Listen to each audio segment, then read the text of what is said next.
అందరికీ ప్రైజ్ లాడండి. బాగున్నారా? మరి ఈరోజు దేవాది దేవుడు మనకిచ్చిన గడియను బట్టి మరి దేవునికి మనం కృతజ్ఞతాస్తుతులు చెల్లిస్తూ చిన్న ప్రేయర్ చేసుకుందామండి. స్తోత్రం తండ్రి పరిశుద్ధుడా, ప్రేమగల తండ్రి ప్రభు ఎదుగునైనా ఈరోజు మరి ఈ దినము ఈ గడియ నాకు ఇచ్చినందుకు వందనాలు. ఎన్నిక లేని దానిని, ఏ యోగ్యత లేని దానిని నీవే నన్ను వాడుకుని బలపరిచి అనేక మందికి నీవే మాట్లాడమని, జ్ఞానము లేని బిడ్డలకు జ్ఞానము దయచేయమని యేసునామంలో అడిగి ప్రార్థన చేస్తున్నాం పరమ తండ్రి, ఆమెన్. అయితే ఈరోజు మీ అందరి మధ్యకి ఒక టాపిక్ తీసుకొచ్చానండి. The canon of the Catholic Bible. RCM church వాళ్ళు ఎవరైతే ఉన్నారో వారు ఉపయోగించే బైబిల్, వారు బైబిల్లో ఎన్ని బుక్స్ ఉన్నాయి, ఎన్ని కొత్తగా వారు యాడ్ చేశారు, వారి బైబిల్కి మన బైబిల్కి తేడా ఏంటి. మనం మొన్న నేర్చుకున్నాం సాటర్డే, హెబ్రీ యూదులు బైబిల్కి మన బైబిల్కి తేడా ఏంటి అని. మరి ఈరోజు ఆర్సీఎం చర్చ్ వాళ్ళు ఉపయోగించి ఈ క్యాథలిక్ బైబిల్ గురించి నేర్చుకుందామండి. ఈ క్యాథలిక్ బైబిల్లో ఎన్ని గ్రంథాలు ఉన్నాయి, పాత నిబంధనలో వాళ్ళకి ఎన్ని గ్రంథాలు ఉన్నాయి, కొత్త నిబంధనలో ఎన్ని గ్రంథాలు ఉన్నాయనేది నేను ఈరోజు చెప్తానండి. ముఖ్యంగా మీ దగ్గర పెన్ను బుక్ ఖచ్చితంగా మీ దగ్గర పెట్టుకుంటే ఇంకా బాగా అర్థమవుతుందండి, రాసుకుంటే ఇంకా బాగా అర్థమవుతుంది. ఈరోజు నేను చెప్పబోయే టాపిక్ పేరు ఏంటంటే Canon of the Catholic Bible. అయితే ఈ క్యాథలిక్ బైబిల్లో 73 గ్రంథాలండి. ఎన్ని గ్రంథాలు? 73 గ్రంథాలు. అయితే ఈ 73 గ్రంథాల్లో దీన్ని మళ్ళీ 2 విధాలుగా, మనకిప్పుడు బైబిల్లో పాత నిబంధన ఎలా ఉంది, కొత్త నిబంధన ఎలా ఉందో సేమ్ వారికి కూడా పాత నిబంధన, కొత్త నిబంధన ఈ 73 గ్రంథాలని డివైడ్ చేశారు. పాత నిబంధనలో 46 గ్రంథాలు వాళ్ళకి ఎన్ని ఉన్నాయండి? ఓల్డ్ టెస్టిమెంట్లో వారికి 46 గ్రంథాలు ఉన్నాయి. న్యూ టెస్టిమెంట్లో 27 గ్రంథాలు ఉన్నాయన్నమాట. మొత్తం వీరికి 73 గ్రంథాలు ఉన్నాయి. అయితే ఏంటి అవి అనేది ఈరోజు నేను చెప్తానండి. ఫస్ట్ ఓల్డ్ టెస్టిమెంట్, పాత నిబంధన ఆఫ్ ది క్యాథలిక్ బైబిల్ 46 అధ్యాయాలు ఏంటో నేర్చుకుందాం.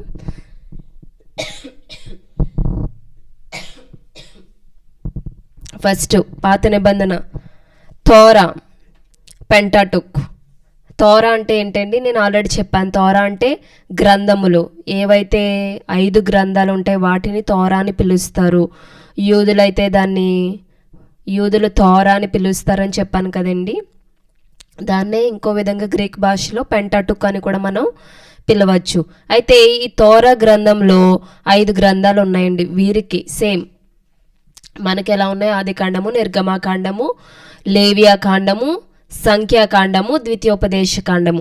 సేమ్ వీరికి కూడా ఈ 5 గ్రంథాలు, తోరాలో 5 గ్రంథాలు కూడా ఉన్నాయండి. అయితే రెండవది ఎందులో చెప్తున్నానండి నేను? Old testament. నేను ఓన్లీ మీతో ఫస్ట్ నుంచి కూడా నేను ఒకటే చెప్తున్నానండి.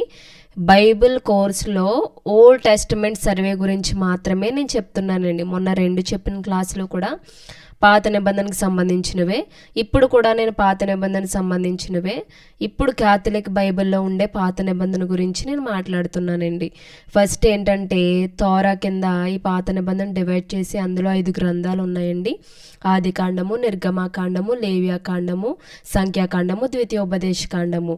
మళ్ళా దీన్ని హిస్టారికల్ బుక్స్ కింద డివైడ్ చేశారండి, అంటే చారిత్రాత్మక పుస్తకాల కింద. అవి ఏ గ్రంథాలు తీశారన్నవి చెప్తానండి. యెహోషువ గ్రంథము, న్యాయాధిపతులు, రూతు, సమూయేలు 1వ గ్రంథము, సమూయేలు 2వ గ్రంథము, నెక్స్ట్ రాజుల 1వ గ్రంథము, రాజుల 2వ గ్రంథము, దినవృత్తాంతాలు 1వ గ్రంథము, దినవృత్తాంతాలు 2వ గ్రంథము, ఎజ్రా గ్రంథము, నెహెమియా గ్రంథము, తోబితు. చూసారండి, ఇది కొత్తదనమాట. మనం ఇప్పుడు ఏ బైబిల్ గురించి చెప్పుకుంటామండి? Catholic Bible. ఆ బైబిల్లో తోబితు అనేది కొత్తది. యూదితు ఇదొకటి కొత్త గ్రంథము. ఎస్తేర్, నెక్స్ట్ మకాబీలు 1వ గ్రంథం, మకాబీలు 2వ గ్రంథం. చూసారండి, ఇప్పటి వరకు తోరాలో సేమ్ మనకి ఎలా ఉండేవో గ్రంథాలు ఈ క్యాథలిక్ బైబిల్ వారికి కూడా సేమ్ అదే 5 గ్రంథాలు ఉన్నాయి. కానీ నెక్స్ట్ ఈ ఓల్డ్ టెస్టిమెంట్లో రెండో విధంగా హిస్టారికల్ బుక్స్ కింద డివైడ్ చేసినప్పుడు అందులో మనకి హోషివ, న్యాయాధిపతులు, రూతు, సమూయేలు గ్రంథము, సమూయేలు మొదటి గ్రంథము, రెండవ గ్రంథము, తర్వాత రాజుల గ్రంథము, తర్వాత 1-2 రాజులు, దినవృత్తాంతాలు 1-2 దినవృత్తాంతాలు, నెక్స్ట్ ఏంటండి ఎస్తేరు, నెహెమియా, ఎజ్రా, అప్పుడు తోబితు, యూదితు, ఇంకొకటి ఏంటంటే మఖాబీలు 1వ గ్రంథము, 2వ గ్రంథము. ఈ 4 గ్రంథాలు కూడా ఇవి కొత్తగా హిస్టారికల్ బుక్స్లో ఓల్డ్ టెస్టిమెంట్లో క్యాథలిక్ బైబిల్లో ఉన్నాయండి. అయితే నెక్స్ట్ విజ్డమ్ బుక్స్. ఏ బుక్స్ అండి? Wisdom books. విజ్డమ్ బుక్స్ అంటే జ్ఞాన గ్రంథములు అని పిలుస్తారు. విజ్డమ్ జ్ఞాన గ్రంథములు.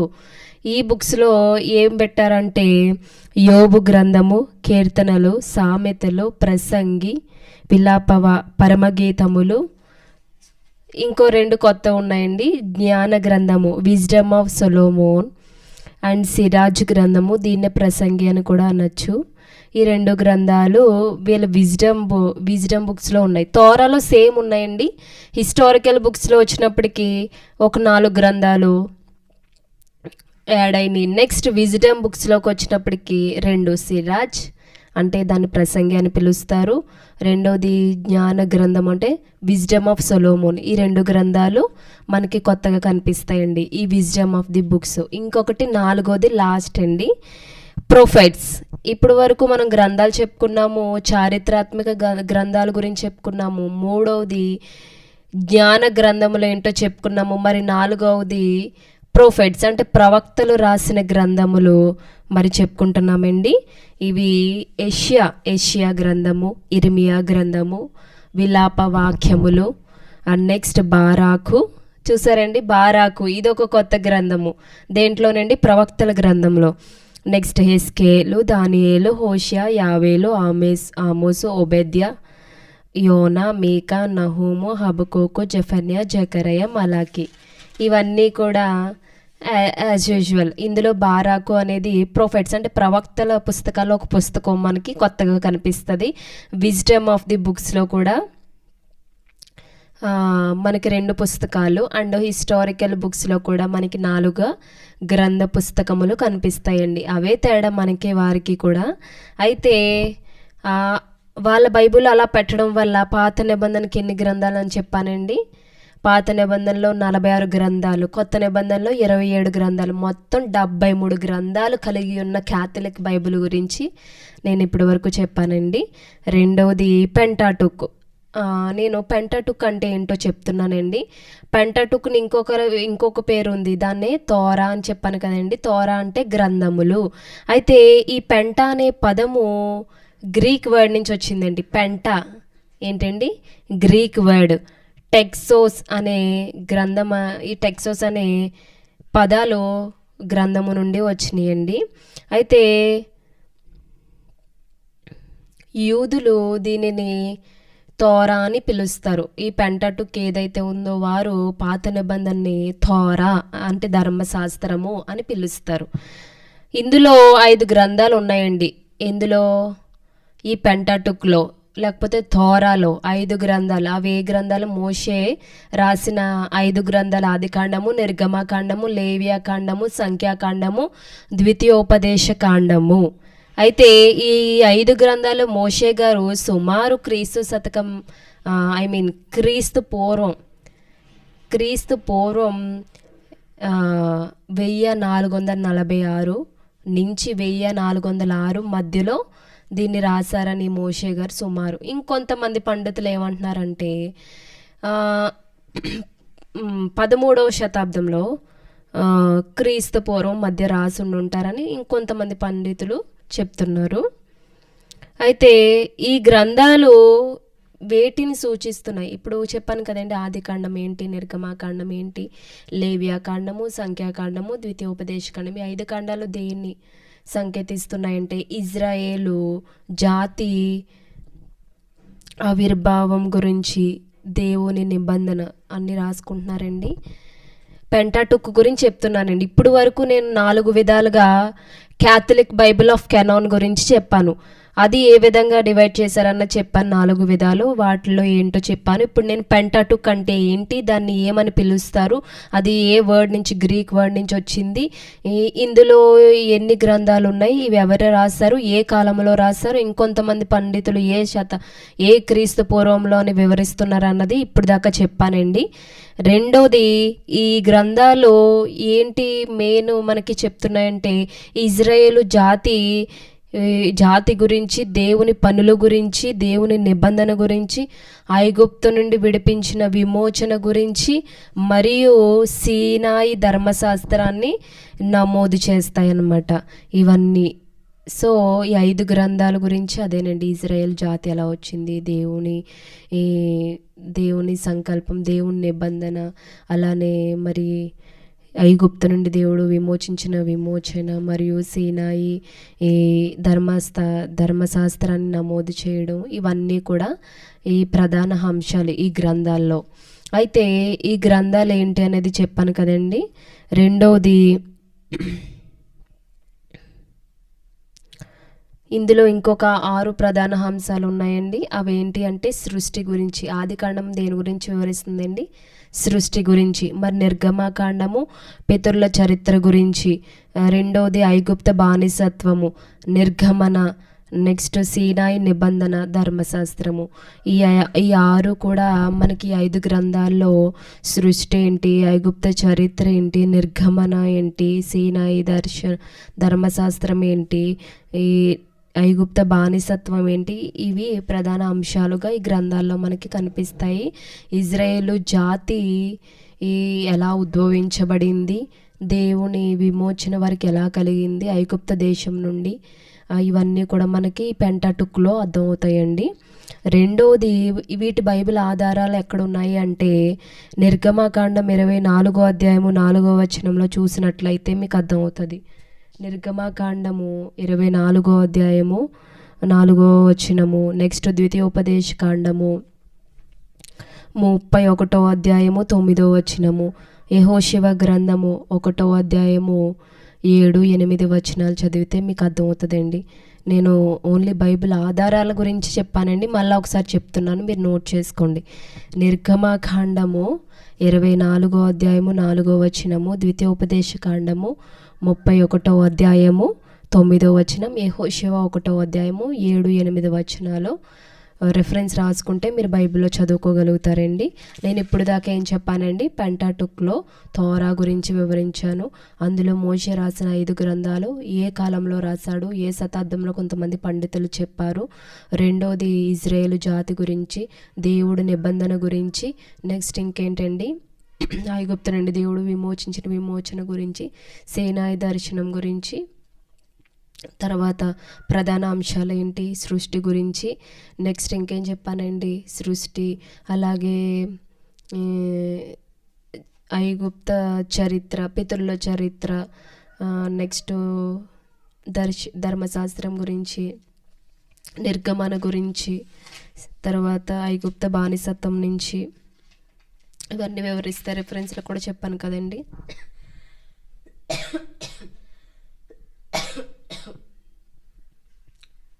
దయచేసి క్షమించండి, ఎందుకంటే నాకు హెల్త్ బాగాలేదు, అందుకనేసి నేను చెప్పలేకపోతున్నాను. అయినప్పటికీ దేవుడే వాడుకుంటున్నాడు. నెక్స్ట్ ఇప్పుడు పెంటాటుక్ చెప్పాను కదండి. ఇప్పుడు హిస్టారికల్ బుక్స్ గురించి చెప్తానండి. హిస్టారికల్ బుక్స్, పెంటాటుక్ అంటే ఏం లేదండి, తోరాను కూడా పెంటాటుక్ అంటారు. ఇప్పుడు హిస్టారికల్ బుక్స్, మీకు ఇందాక 5 బుక్స్ గురించి చెప్పాను కదండి, తోరాలో అది అయిపోయింది. ఇప్పుడు హిస్టారికల్ బుక్స్లో ఉన్న వాటి గ్రంథాల గురించి చెప్తున్నాను. హిస్టారికల్ బుక్స్ అంటే చారిత్రాత్మక గ్రంథాలండి. ఈ గ్రంథాలు కానాన దేశ ప్రవేశం నుండి బబుల్లో చెర మరియు తిరిగి వచ్చిన కాలము, ఇజ్రాయేలు చరిత్రను వివరిస్తుందండి. అంటే కానాను దేశం ప్రవేశం నుండి బబులోను చెర నుంచి వరకు కూడా ఇజ్రాయేలు చరిత్రను బాగా ఈ హిస్టారికల్ బుక్స్లో మనకి కనిపిస్తుందండి. ఇది సుమారు క్రీస్తు పూర్వం 1400 కాలంలో 438 కాలంలో జరిగిన సంఘటనలు మాత్రమే నమోదు చేస్తుందండి. రెండవది, ఈ గ్రంథాలు ఏంటి అనేది ఇందాక చదువుకున్నాం కదండి. యెహోషువ, న్యాయాధిపతులు, మొదటి సమూయేలు, రెండవ సమూయేలు, రూతు, రాజులు, రాజులు మొదటి గ్రంథము, దినవృత్తాంతాలు 1వ గ్రంథం, దినవృత్తాంతాలు 2వ గ్రంథము, నెహెమియా, ఎజ్రా, ఎస్తేరు, ఇవన్నీ కూడా హిస్టారికల్ బుక్స్లోకి వచ్చినాయండి. హిస్టారికల్ బుక్స్ అంటే క్యాథలిక్ బైబిల్లోవి. ఈ క్యాథలిక్ బైబిల్లో ఉన్న ఈ హిస్టారికల్ బుక్స్లో దేని గురించి అంటే ఇజ్రాయెల్ని దేవుడు ఎలా కానాను దేశం నడిపించాడు, ఐగుప్తు దేశం నుంచి వీరిని ఎలా విడిపించాడు, ఆ ఇజ్రాయెల్కి సంబంధించినవన్నీ మ్యాటర్స్ ఎప్పుడైతే యెహోషువ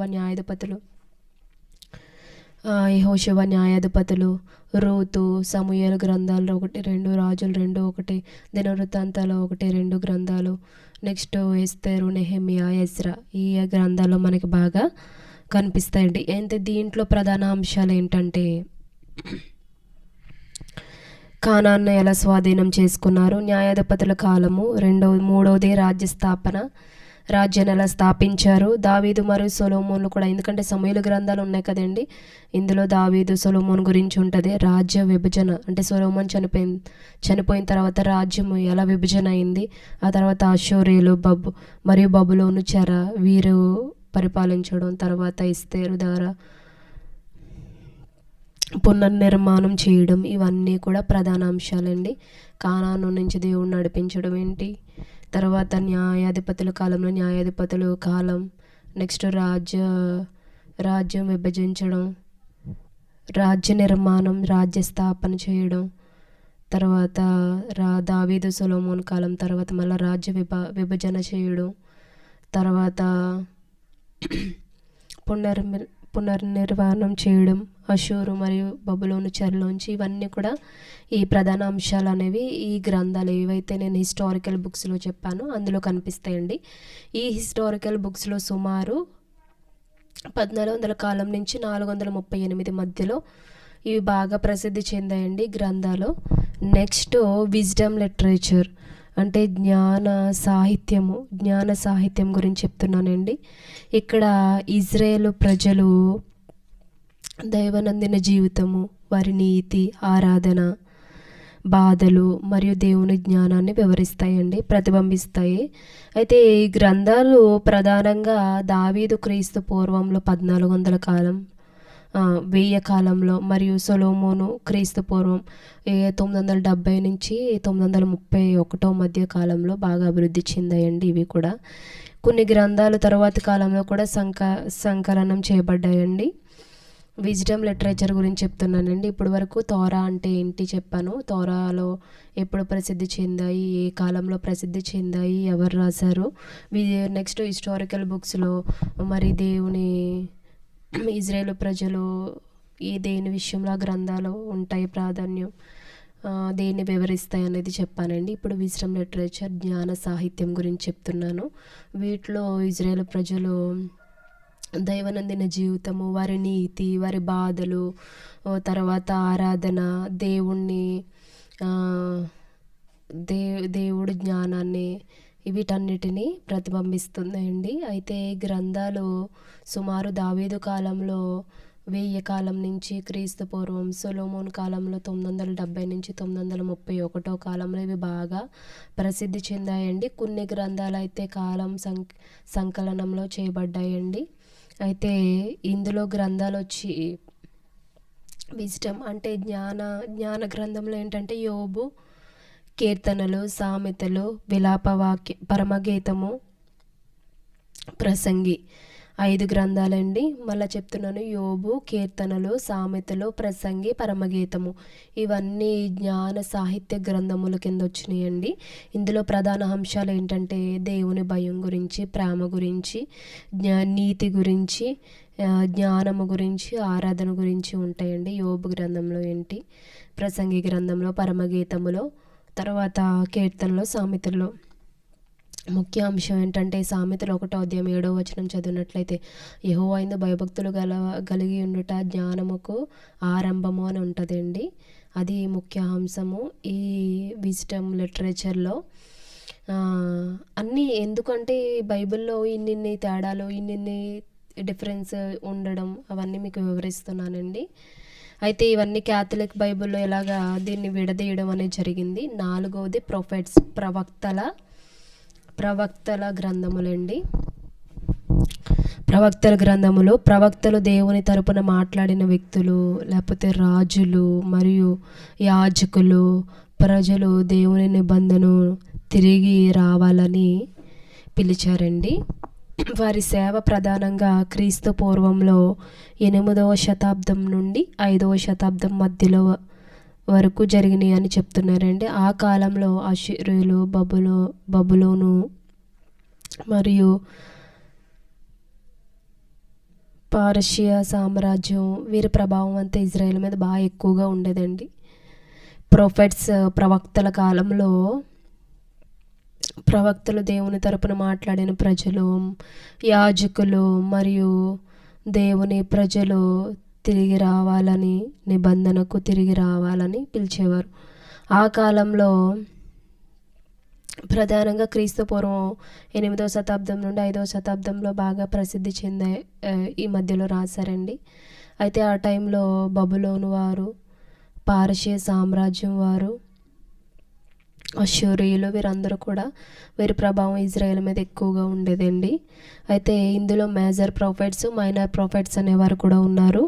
మేజర్ ప్రాఫిట్స్ అంటే ముఖ్య ప్రవక్తలు అన్నమాట. వీరు ఎవరంటే యెషయా, ఇర్మియా, హెజ్కేల్, విలాపవాక్యాలు, దానియేలు. నెక్స్ట్ మైనర్ ప్రాఫిట్స్ అంటే అన్నీ వచ్చేస్తాయండి. హోషియా, ఆమోసు, యావేలు, మలాకి, యోనా, మీకా, నహూము, హగ్గాయి, జకరయ్య, జఫన్యా, ఇవన్నీ కూడా మైనర్ ప్రాఫిట్స్లోకి వస్తారండి. మేజర్ ప్రాఫిట్స్లో మాత్రం దానియేలు, హెజ్కేలు, యెషయా, ఇర్మియా, వీళ్ళు 4 వస్తారండి. 5 విలాప వాక్యాలు కూడా ఇందులోకి వస్తాయండి. ఇది ప్రాఫిట్స్. 5వది చెప్తున్నానండి. 5వది ద్వితీయ కనానికల్ గ్రంథాల గురించి, డ్యూటరో కెనానికల్ బుక్స్ గురించి చెప్తున్నానండి. ఈ గ్రంథాలు పాత నిబంధన చివరి గ్రంథమైన మలాకి సుమారు క్రీస్తు పూర్వం 430 కాలమండి. తర్వాత యేసుక్రీస్తు జననానికి ముందు రాయబడింది. ఈ కాలాన్నే ఇంటర్ టెస్టమెంటల్ పీరియడ్ అంటారు. ఇప్పుడు వరకు మనం క్యాథలిక్ బైబిల్లో కొన్ని గ్రంథాలు కొత్తగా చూసామని అనుకున్నాం కదండి. ఆ గ్రంథాలు ఎలా వచ్చినాయి, అది ఏ కాలంలో వచ్చిందన్నది ఇప్పుడు నేను చెప్తున్నానండి. ఇప్పుడు వరకు కూడా మనకున్న గ్రంథాలు, వారికున్న గ్రంథాలు, వాటి గురించి చెప్పాను. ఇప్పుడు ఏవైతే కొత్తగా వీరు రాసినవి ఏ కాలంలో రాశారో, అవి ఎందుకు వీటిని జతపరిచారు, వాళ్ళ గ్రంథాల్లో ఎందుకు వీటిని యాడ్ చేసుకున్నారు క్యాథలిక్ బైబిల్ వారు అనేది నేను చెప్తున్నానండి. దీన్నే డ్యూటరో కెనానికల్ బుక్స్ అని పిలుస్తారండి. ద్వితీయ కనానికల్ గ్రంథములు అంటారు. ఈ గ్రంథాలు ఏంటంటే పాత నిబంధన చివరి మలాకి గ్రంథము, అలాగే యేసుక్రీస్తు పుట్టిన గ్రంథం మత్తయి సువార్త ముందు ఈ గ్రంథాలు రాయబడ్డాయండి. క్రీస్తు పూర్వం 430 నాటి కాలంలో, 400 క్రీస్తు శకం 1 అని పిలుస్తారనమాట. ఆ టైంలో ఇవి రచించారండి.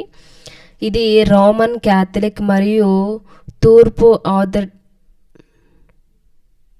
ఆర్థోడాక్స్ సంఘాలు వీటిని కనానికల్ గ్రంథాలుగా అంగీకరిస్తాయండి. ఇద్దరే ఏంటి, క్యాథలిక్ వాళ్ళు, రోమన్ క్యాథలిక్ వారు, ఆర్థోడాక్స్ సంఘాలు. ఇవి బాగా ఈ పుస్తకాలు ఏవైతే కొత్తగా మనం ఈరోజు నేర్చుకున్నామో ఆ పుస్తకాలు వీరు పరిశుద్ధ గ్రంథాలుగా అంగీకరించడం అనేది జరిగింది. ఇవి ఏ కాలంలో రాశారంటే క్రీస్తు పూర్వం 430 క్రీస్తు శకం 1 మధ్యలో, అంటే మలాకి లాస్ట్లో, యేసుక్రీస్తు జననానికి ముందులో, దేవుడు మత్తయి సువార్త మధ్యలో మాట్లాడిన ఈ గ్రంథాలు, లేకపోతే ఆ టైంలో జరిగిన సంఘటనలు, ఈ రోమన్ క్యాథలిక్స్ వారు, ఆర్థోడాక్స్ సంఘములు, ఇవి ఈ గ్రంథాలను వీరు అంగీకరిస్తున్నారండి. అయితే ప్రొటెస్టెంట్ సంఘములు వీటిని ఎపోక్రిఫా అని పిలుస్తాయి. అంటే ఎవరైతే మనం ఉన్నామో మనం ఈ గ్రంథాలని ఎపోక్రిఫా అని పిలుస్తామండి. ఎపోక్రిఫా అంటే ఇవి దాగి ఉన్న గ్రంథములు అని అర్థం అనమాట. ఈ గ్రంథాలని మనం గ్రంథాల్లో ఎక్కించలేదండి. ఎందుకంటే ఈ గ్రంథాలు ఏవైతే ఉన్నాయో ఇప్పుడు నేను చెప్పినవి అవి గ్రీక్ భాషలో ఉండడం వల్ల వీటిని జతపరచలేదు. మన బైబిల్ ఎవరైతే రచించారో వాటిని ఏ, ప్రసిద్ధి చెందించారో వారు ఏదైతే హిబ్రీ భాషలో ఉందో దాన్నే మన లాంగ్వేజెస్లో కన్వర్ట్ చేశారు. ఏవైతే గ్రీకు లాంగ్వేజెస్లో ఉన్నాయి ఇవి ఏవి కూడా వీటిని వారు పరిగణించలేదన్నమాట. అయితే సిద్ధాంత స్థాపనకు అధికార గ్రంథాలుగా పరిగణించవు. మనం అయితే వీటిని అధికార గ్రంథాలుగా వీటిని మనం పరిగణించలేదండి. ఎందుకు అంటే ఇవి గ్రీక్ భాషలో ఉండడం వల్ల. ఇవి ఏ గ్రంథాలు అంటే ఇందాక చెప్పాను కదండి, తోబిత్త, యూదిత, విజ్డమ్ ఆఫ్ సొలోమోన్ జ్ఞాన గ్రంథములు, సిరాజ్ అంటే ప్రసంగి గ్రంథం, బారాఖు, నెక్స్ట్ మకాబేల్ 1వ అధ్యాయం, మకాబేల్ 2వ అధ్యాయము, ఎస్తేరు, దానియేలు గ్రంథాలు అదనపు గ్రంథాల కింద వారు యాడ్ చేసుకున్నారండి. వారి క్యాథలిక్ బైబిల్లో ఉండేవి ఇవే ఈ 7. ఎస్తేర్, దానియేలు అనేవి అదనపు గ్రంథాలుగా వాటిని యాడ్ చేయడం అనేది జరిగింది. అయితే వీరు కొత్తగా 7 గ్రంథములు అనేవి వారు కొత్తగా ఆ టైంలో జరిగినవి అనమాట. దీన్నే డ్యూట్రో కెనానికల్ బుక్స్ అంటారు. ఇదండి క్యాథలిక్ బైబిల్ గురించి నేను ఇప్పటి వరకు చెప్పింది. మీకు అర్థమైందని నేను అనుకుంటున్నాను. నెక్స్ట్ టాపిక్ చెప్పుకుందామండి. ఇప్పటి వరకు చెప్పాను కదండి మనం దేని గురించి నేర్చుకున్నాం అన్నది. Canon of the Catholic Bible మొత్తం చెప్పేసానండి. మొత్తం ప్రాఫిట్స్ ఏంటి, నెక్స్ట్ కొత్తగా గ్రంథాలను యాడ్ చేయడాన్ని ఏమంటారు, కెనానికల్ బుక్స్ అంటారు. వీటిని ఎప్పుడు యాడ్ చేశారు, ఏ కాలంలో యాడ్ చేశారు, అవి యాడ్ చేయడం ఎన్ని గ్రంథాల కింద యాడ్ చేశారు, అవన్నీ కూడా చెప్పాను కదండి. ఇప్పటి వరకు Canon of the Catholic Bible. మీరు ఎవరి దగ్గరైనా, మీ ఫ్రెండ్స్ ఎవరి దగ్గరైనా ఉన్నా, మీకు ఆర్సీఎం చర్చ్ వాళ్ళు ఎవరైనా తెలిసినా మీరు బైబిల్స్ చూసినట్లయితే మీకు ఈ గ్రంథాలు అన్నీ కనిపిస్తాయండి. తర్వాత దేవుడు మరి ఇంకా నడిపిస్తే కనుక ఆ గ్రంథాలు లోపల ఏదైతే వివరణ ఉందో అవి కూడా నేను మీతో పంచుకుందాం అనుకుంటున్నాను. మరి చూద్దాం దేవుడు ఎలా నడిపిస్తాడో. నెక్స్ట్ ఇంకొక టాపిక్, 2వ టాపిక్ అండి, ఇంకా చిన్నది, ఇది ఒకటే చెప్పేస్తే అయిపోద్దండి. The nature and the formation of Pentateuch. అసలు ఆ పెంటాటిక్ అనేది ఎలా ఫార్మ్ అయింది, ఎలా దాన్ని ఫామ్ చేశారు అనేది ఈరోజు చిన్న టాపిక్ చెప్తానండి. ఈ పెంటాటుక్ని ఏమంటారండి, తోరా అంటారు. ఈ తోరా అంటే 5 గ్రంథాలండి. తోరా అనే పదం హెబ్రీ పదం. ఇప్పటి వరకు ఇందాక మనం చెప్పుకున్నాం కదండి, ఏ పదం పెంటాటుక్ అనేది గ్రీక్ వర్డ్ నుంచి వచ్చింది, పెంటాటుక్ అనేది అని నేర్చుకున్నాం. ఇప్పుడు తోరా అనే పదం హెబ్రీ పదం. ఈ హెబ్రీ పదము తోరా నుండి వచ్చింది. తోరా అనే పదం హెబ్రీ పదము. దీని అర్థము బోధన లేక ఉపదేశం. దీన్ని ఏమంటారంటే తోరా అంటే బోధ లేకపోతే ఉపదేశం, దాన్నే తోరా అని పిలుస్తారండి. అయితే పెంటాటుక్ 5 గ్రంథాల సమూహాన్ని గ్రీకు భాషలో పెంటాటుక్స్ అంటారనమాట. అర్థమైందండి. తోరా అంటే హెబ్రీ పదం నుండి వచ్చింది. పెంటాటుక్ అనేది 5 గ్రంథాల సమూహాన్ని పెంటాటుక్స్ అంటారు. 5 గ్రంథాలు సంపుటి అని అర్థం అనమాట. అయితే 5 గ్రంథాలు మోషే గ్రంథాలు ఏంటండి, ఈ గ్రంథాలు రచన మోషే ముడిపడి ఉంది కాబట్టి మోషే 5 గ్రంథాలని వీటిని పిలుస్తారు. అంటే మోషే ఇజ్రాయేల్ కొరకు వారికి చెప్పిన చరిత్ర లేకపోతే మతపరమైన ఇవి మర్యాదలు లేకపోతే వాటి పనులు అన్నీ కూడా మోషే ముడిపడి ఉండడంతో ఈ గ్రంథాలను మోషే రాసిన గ్రంథాలని పిలుస్తారండి. అయితే యేసు మరియు పెంటాటుక్ గురించి చెప్తున్నానండి. యేసుక్రీస్తు మోషే గ్రంథాలు అధికార గ్రంథాలుగా ఆయన మాట్లాడడం జరిగింది. లూకా సువార్త 24వ అధ్యాయం 4వ వచనంలో కూడా చాలా స్పష్టంగా యేసుక్రీస్తు గారు చెప్తారండి. మోషే గ్రంథాలు, ప్రవక్తల గ్రంథాలు, కీర్తన గ్రంథంలో నా విషయమై రాయబడిన ప్రతిదీ అని ఆయన మాట్లాడతారండి. అయితే యోహాను సువార్త 5వ అధ్యాయం 46వ వచనం చూస్తే, మీరు మోషేను నమ్మిన ఎడల నన్నును నమ్ముదురు, అతడు నా విషయమై రాసెను. చూసారండి, మోషేని నమ్మిన ఎడల నన్నును నమ్ముదురని స్పష్టంగా యేసుక్రీస్తు గారు ఇక్కడ పెంటాటుక్ విషయంలో, పెంటాటుక్ అంటే 5 గ్రంథముల గురించి మాట్లాడడం జరిగిందండి. నెక్స్ట్ లూకా సువార్త 24వ అధ్యాయం 27వ వచనం చూసినట్లయితే, మోషే మొదలుకొని సమస్త ప్రవక్తల గ్రంథంలో తన విషయమై రాయబడిన వాటి గురించి ఆయన మాట్లాడడం జరిగిందండి. అది కూడా లూకాసు వార్త 24 అధ్యాయం 27 వచనము. అయితే గత శతాబ్దంలో అనేక మంది బైబిల్ పండితులు ఈ పెంటాటుక్ అంటే తోరా గ్రంథాలు కనిపించే వివిధ సంగతులు మరియు డూప్లికేషన్స్ను వివరించారు. అంటే కొంతమంది పండితులు ఏం చేశారంటే ఈ 5 గ్రంథాలు ఏవైతే మోషే రాశాడో ఈ 5 గ్రంథాలు ఆదికాండము, నిర్గమకాండం, లేవియాకాండం, సంఖ్యాకాండం, ద్వితీయోపదేశ కాండం ఈ 5 గ్రంథాలను కూడా బాగా పరిశీలన చేసి వీటిలో ఏవైతే వారికి కొన్ని డూప్లికేషన్స్ కింద కనిపించిన, లేకపోతే వారికి వచ్చిందే మళ్ళీ రెండోసారి రావడం ఇలాంటివి ఏమైనా కనిపించిన వాటి మీద ఒక డాక్యుమెంటరీ హైపోథెసిస్ అనేది వారు పరిగణించారండి. ఈ పెంటాటుక్లో 5 గ్రంథాలు రూపకల్పన ఎలా చేశారంటే ఒక 4 ప్రధాన మూలధారుగా దోహదపడ్డాయని వారు చక్కగా వివరించారు.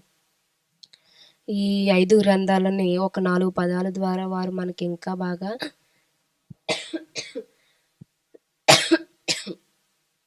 వివరించారండి. అది ఎలా దోహదపడ్డాయి అన్నది 4 పదాలు ఏంటి, అవి ఏ విధంగా వాళ్ళు మనకి వివరించారు అన్నది నేను వివరిస్తానండి. మరి మీ అందరికీ అర్థమైందని నేను ఆశపడుచున్నాను. ఈరోజు నేను చాలా చిన్న టాపిక్సే అండ్ మీకు అర్థమయ్యేటట్టే కూడా చెప్పానండి. అంతా కూడా పెంటాటుక్ మీద వెళ్ళింది. రెండవది ఏంటంటే క్యాథలిక్ బైబిల్ మీద వెళ్ళింది, వాటి గ్రంథాల మీద. ఓన్లీ ఓల్డ్ టెస్టిమెంట్ వల్లే నేను మీకు ఇంకా ఈజీగా అర్థమవుతుందండి. ఓల్డ్ టెస్టిమెంట్ మీదే చెప్తున్నాను. మరి దేవుడు ఎంతో చక్కగా మరి వాడుకుని చక్కటి గడియనిచ్చారు. మరి దేవాదేవునికి వందనాలు. ఇప్పటివరకు విన్న మీకు కూడా అందరికీ ప్రైజ్లా.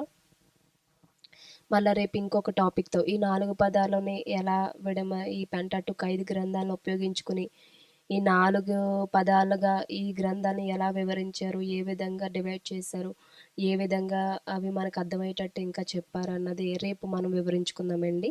ఇక్కడితో ఈరోజు క్లాస్ అయిపోయింది. అందరికీ ప్రైజ్ లార్డ్.